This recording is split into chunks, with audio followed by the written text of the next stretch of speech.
You ask Tiger to solve. This deals with linear equations with one unknown. The final result is k equals -5. Let's solve it step by step. Isolate the k.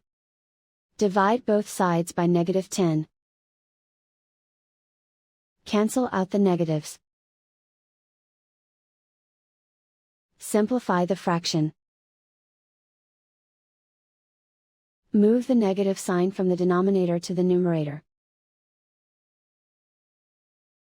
Find the greatest common factor of the numerator and denominator.